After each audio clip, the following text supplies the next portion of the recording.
Hello folks, this is John again, and today let's look at how we can find resonances in high gain guitar tones and how to cut them out.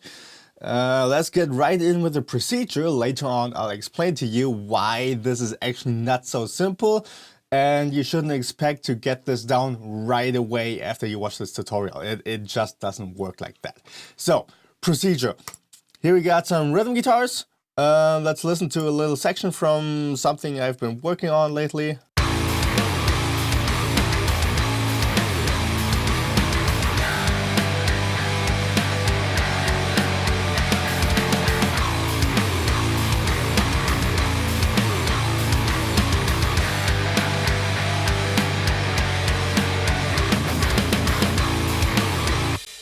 Okay, let's listen to the rhythm guitars themselves, and let's take out here the EQ moves that I already made.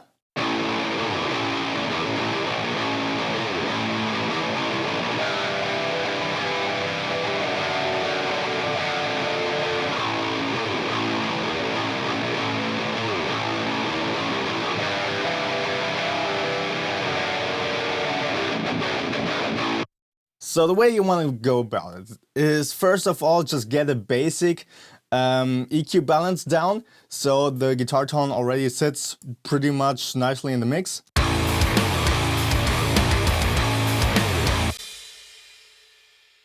Because otherwise, some frequency areas that may give you trouble may actually hinder you from hearing those other resonances that you actually want to watch out for. So once your guitar tone is pretty much cleaned up, you know, just some high pass filter, low pass filter, perhaps take care of the lower range, lower mid range if it's too strong, then any resonances in the upper mid range may pop out a little bit more. So we want to have our basics down first. Then, actually the procedure is pretty simple. What you want to do is listen for very constant kind of whistles or white noise sounds that just do not change no matter what you play. So you may want to work with a section where the guitars don't do a lot of power muting, but they do some note changes or chord changes. So you have variances going on in the riff and whatnot, and in that way you can listen more easily for stuff that sounds constant throughout the whole thing. So let's do that right now. Let's listen more carefully and see if you can track down some stuff in the upper mid-range.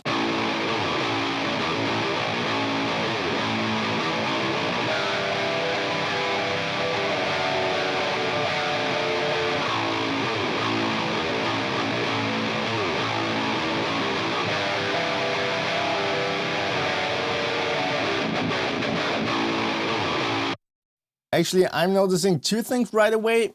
Here in that honky mid-range, as you can see, I already EQ'd this, of course. There's some white noise going on without ever really adding anything to the tone. So then you just take an EQ band with a more or less narrow EQ and then sweep through until you hit that spot where it's most noticeable.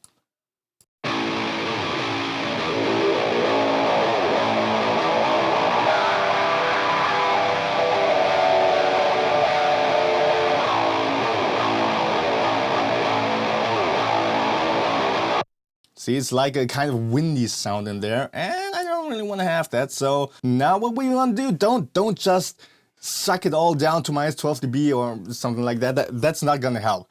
Just take it down so much until that thing that's annoying you, that you're looking out for right now, doesn't become a problem anymore.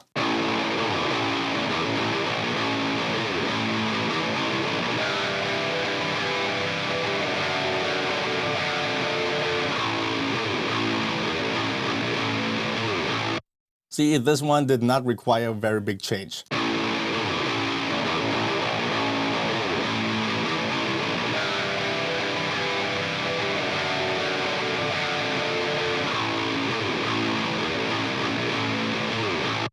And now that that's taken care of, I notice some resonances here in the upper range popping out even more.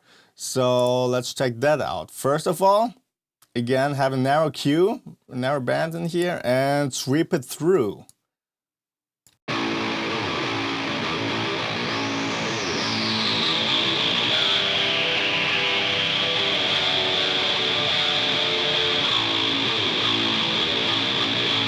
See, that right there just sounds very nasty, so let's take that down.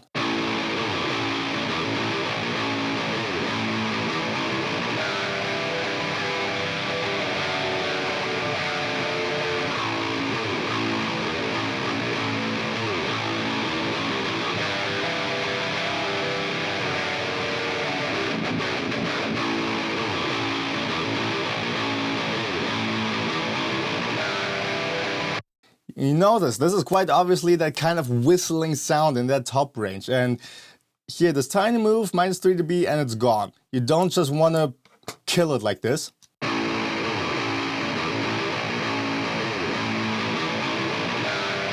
Because then your tone sounds like it has some kind of phasing issue. Just take it down so much until it's gone, okay? So start from 0, and then you slowly turn it down.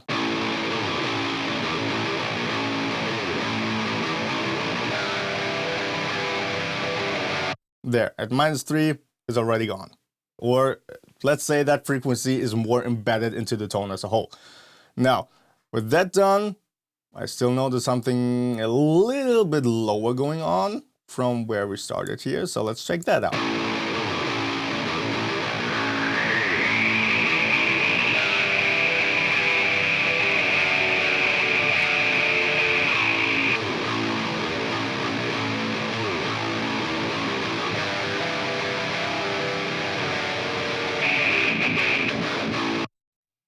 So yeah, that's also, could also use a little bit of dipping.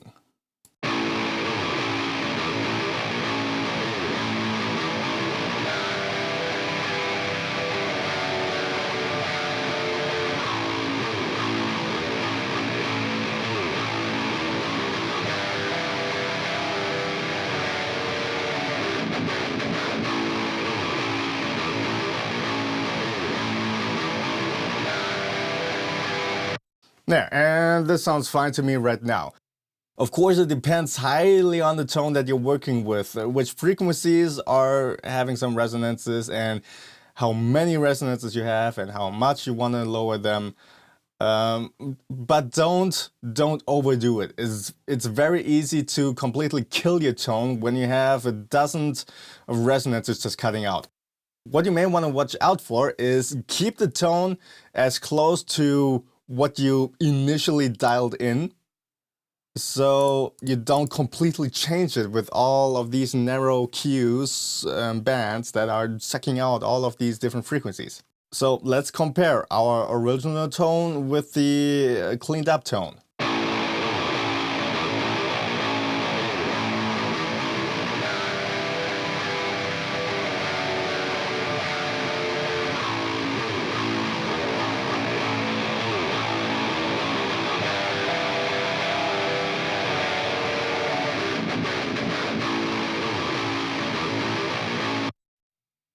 So you notice it's still the same tone, it's just cleaned up. Okay, that's why it's so important, don't overdo it. I used to overdo it, and in the end, the tones would sound completely different from what I started out with, and that's just not the point of it. Now, what it takes in order to find these frequencies, it takes some good ears, and it takes a lot of ear training and some experience. So you just have to do this a lot and practice a lot. This doesn't just come overnight, it doesn't happen after you watch this video. Mixing is like learning an instrument, okay? It doesn't work right away. This is not instant gratification, as everything else wants to be nowadays in society. This takes time, so take your time. And definitely experiment with dialing in lots of different tones. Don't just stick to one tone and trying to perfect that. No, just work with it for a week, then ditch it, dial in a new tone with a different amp simulator, with different impulses and whatnot, so it sounds very different. And that way you keep your ears fresh and they don't get too biased towards one sound. That is what always helped me. Every time I would start working on a new album, I would completely overhaul my tones, completely overhaul my drums and my whole mix, just start from scratch.